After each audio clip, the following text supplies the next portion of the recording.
Bonjour, bonsoir, bienvenue à l'église royale de la cité céleste. Alors aujourd'hui, j'espère que vous allez bien déjà. Moi je me porte très bien par la grâce de Dieu. On va continuer à parler du ministère prophétique et on va parler du prophète. C'est quoi exactement en fait un prophète, hein? C'est quoi le prophète? C'est qui le prophète? D'accord? Le prophète, c'est tout simplement un porte-parole qui parle de la part de Dieu. C'est-à-dire que Dieu met les paroles dans la bouche du prophète et il parle au peuple.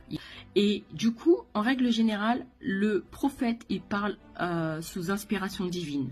Il parle de manière spontanée. Il ne parle pas de lui-même.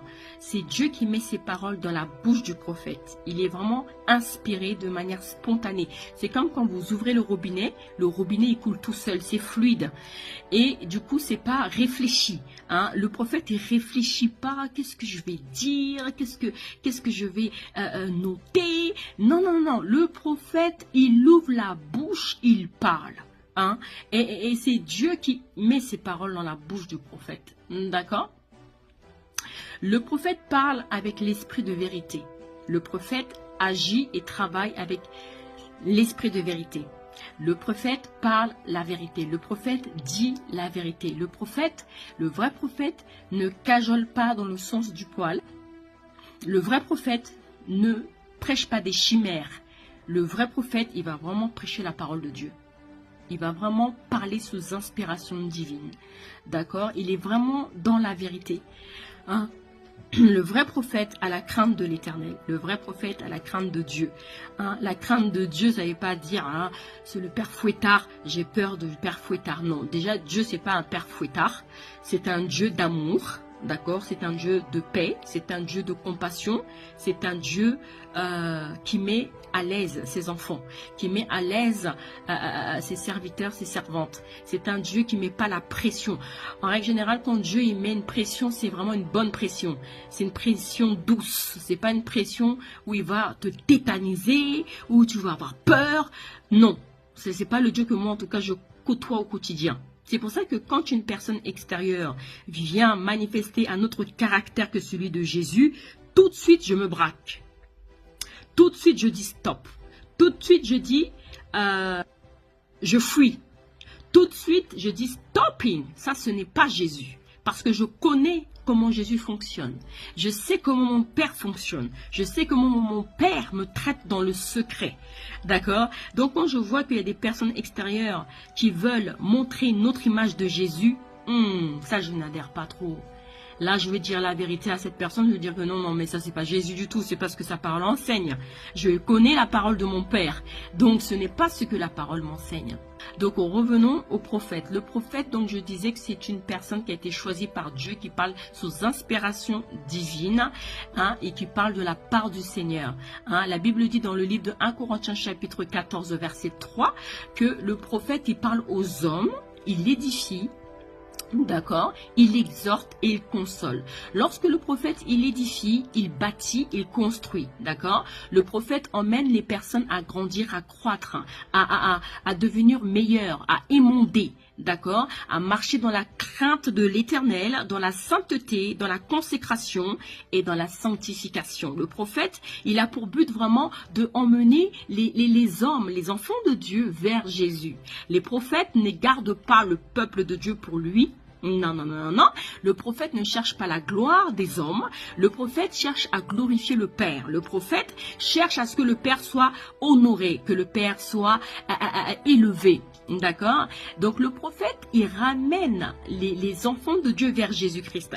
C'est pour ça que le prophète, lorsqu'il vient, il parle et il s'en va. Il parle et il s'en va. Il ne reste pas là à s'accaparer des enfants de Dieu. Non. Si vous voyez un prophète qui est toujours en train de vouloir s'accaparer des enfants de Dieu, vouloir contrôler l'esprit des enfants de Dieu, vouloir faire comprendre que c'est lui qui les contrôle, que c'est lui qui domine leur vie, que c'est lui qui s'accapare de leur vie, fuyez. Fuyez. Personne ne peut contrôler ton esprit. Personne ne peut s'accaparer de toi. Personne ne peut te manipuler. Personne ne peut t'intimider. Personne. Alléluia. Est-ce que je parle à une personne? Le prophète, il a pour but de ramener les âmes à Jésus de Nazareth. D'accord? Il pousse les âmes à Jésus. Il dit, allez vers Jésus. Allez vers le Seigneur. C'est lui qui est votre sauveur. C'est lui qui est votre Seigneur. C'est lui qui vous sauvera. C'est lui qui vous empêchera d'aller dans des endroits que Dieu ne glorifiera pas, que Dieu ne glorifie pas. C'est lui qui vous console. C'est lui qui vous guide. D'accord? C'est ça le rôle de édifier. Il bâtit, il construit. Hein? Si vous voyez un prophète qui vous encourage forcément à commettre l'adultère, à commettre 10 000 divorces, il vous encourage dans la polygamie, écoutez, vous aussi, il faut réfléchir aussi avec le cerveau. Dieu vous a donné un cerveau. Hein? Réfléchissons avec le cerveau aussi. Nous avons une intelligence. Le Seigneur aussi, il veut des fois qu'on réfléchisse avec la tête. D'accord? On est des chrétiens, mais on n'est pas bêtes. On est des chrétiens, mais on réfléchit. Il y a l'intellect, il y a l'intelligence. D'accord? Donc, lisez vos Bibles. Lorsque vous voyez le contraire de la Bible, ne le faites pas. Vous n'êtes pas obligé, au fait. Hein? Quand vous connaissez votre identité, ne suivez pas, en fait. Quand vous savez que ce n'est pas la parole de Dieu. Quand vous savez que ça ne vient pas de Dieu, n'appliquez pas. Vous n'êtes pas obligé, au fait. Au contraire, si lorsque vous n'appliquez pas ce que la personne vous propose et que cette chose n'est pas de Dieu, au contraire, vous êtes protégé. D'accord? C'est pas l'inverse. Hein? Donc voilà, déjà lorsqu'on vous demande de faire des choses par oppression, par pression, par obligation, sachez que vous êtes sur le joug. Et quand vous êtes sur le joug, je pense que le Saint-Esprit va tout faire pour vous le faire comprendre, si vous avez l'Esprit de Dieu. Et vous allez quitter cet endroit, vous allez fuir ce lieu. Et le Seigneur vous montrera le chemin à suivre par la suite. Mais ne restez pas dans un endroit où on vous met sous le joug, où on vous oblige à faire des choses en fait. D'accord? Donc, je disais exhorter. Donc, nous avons édifié plutôt. Nous avons compris ce que c'était édifier, bâtir, construire. Hein. Ensuite, il dit, le prophète, en fait, il parle aux hommes, il édifie. Et ensuite aussi, il exhorte. D'accord? Lorsqu'on exhorte, en fait, on encourage, en fait, à faire quelque chose. Le prophète est censé encourager à faire le bien. D'accord? À donner des exemples bibliques, par exemple. Quand on exhorte une personne, vraiment, on la pousse à faire le bien. D'accord? Et il dit aussi qu'on console. Consoler une personne, c'est tout simplement la réconforter. D'accord? Parce qu'il se trouve qu'on peut vivre des situations pas faciles dans la vie. Et le prophète, il a tendance à consoler.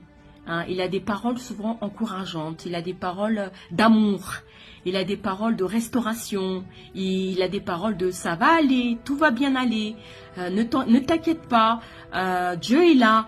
Hein. Lorsque vous voyez le prophète, un prophète qui est tout le contraire, il n'encourage pas, il n'édifie pas, il vous pousse dans le péché, que ce soit en public ou en privé, fuyez quoi, franchement fuyez. Ça ne vient pas de Dieu. Parce qu'en règle générale, les faux prophètes, des fois, ils aiment porter des masques. Ils se cachent en public, ils vont vous prêcher la vérité. Mais quand vous vous trouvez en privé avec eux, vous vous posez la question, est-ce que c'est la même personne qui a prêché sur l'autel que je vois en privé dans mon bureau? Vous vous posez cette question parce que c'est incroyable comment, sur la chair, la personne... Elle va t'exhorter, elle va te dire de faire le bien. Mais quand tu vas le retrouver dans son bureau, l'esprit du serpent commence à se manifester. L'esprit de la contradiction. L'esprit de, comment dire ça, de l'embrouillement se manifeste. Hein? Parce que le serpent, il a pour but de t'embrouiller. Le serpent, il a pour but de vraiment... t'embrouiller au fait, c'est-à-dire que Dieu t'a dit ça, mais l'esprit du serpent, il vient et commence à t'embrouiller, te dire tout le contraire de ce que Dieu t'a dit.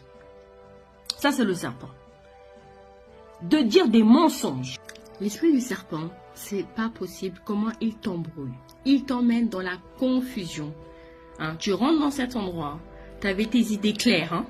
Tu ressors de cet endroit, tu es totalement confuse.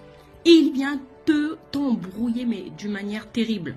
Confusion totale. Ça, c'est le serpent. Je vous dis la vérité. Lorsque vous étiez sûr de quelque chose, Dieu vous a parlé, Dieu vous a révélé, Dieu vous a montré. Hein, vous êtes sûr, vous êtes convaincu. Hein, vous allez en parler à quelqu'un. La personne, elle manifeste un esprit de confusion. Sachez que c'est le serpent. Dans le jardin d'Éden, lorsque Adam et Ève étaient tentés par le serpent, il leur a dit n'importe quoi en fait. Dieu leur avait interdit de manger l'arbre de la connaissance du bien et du mal. D'accord? Et le serpent, Satan, leur dit que Dieu a-t-il réellement dit? Vous voyez, c'est un menteur. L'adversaire, le serpent, c'est un menteur. C'est un menteur. Il va dire tout le contraire de ce que Dieu a dit. Si Dieu t'a dit ça dans le secret, le serpent, celui qui est inspiré du serpent, il va dire tout le contraire de ce que Dieu t'a dit. Donc, c'est à toi de ne pas écouter le serpent. Si tu écoutes le serpent, eh ben, écoute, c'est pas bon pour toi. D'accord? Je reviendrai avec d'autres messages sur le ministère prophétique, sur le prophète. En entendant, pour une personne qui n'a toujours pas accepté Jésus-Christ, en fait, il faut simplement être sincère dans ton cœur. C'est dans ton intimité que tout se passe. C'est avec toi et Jésus. Hein? Tu dis simplement, Seigneur Jésus-Christ, je viens devant toi. Je te demande encore pardon pour mes péchés. À partir d'aujourd'hui, je t'accepte en tant que Seigneur et Sauveur. Saint-Esprit, installe-toi dans mon esprit. Conduis-moi. Guide ma vie, change ma vie, que je puisse abandonner le péché et que je marche en nouveauté de vie. Si tu fais cette prière avec un cœur sincère, écris dans les commentaires si vraiment tu as accepté Jésus en tant que Seigneur et Sauveur. Si tu décides de marcher avec Jésus, je suis là pour vous accompagner, pour ceux qui veulent être accompagnés. Vous pouvez me poser des questions sur le ministère prophétique. Je pourrai vous répondre si je connais les informations, si je sais les réponses par l'aide du Saint-Esprit. Et même si je ne sais pas, je vais aller chercher pour vous. Et le Saint-Esprit va m'inspirer. Le Saint-Esprit va m'orienter. Posez des questions. Si vous voulez poser des questions concernant le ministère prophétique. Pas des questions sur moi. Parce que le plus important, c'est Jésus qu'on veut mettre en avant. Le plus important, c'est que vous puissiez rentrer dans votre destinée. Le reste, ce n'est pas utile. D'accord? Donc voilà, que Dieu vous bénisse. Et je vous dis à très bientôt.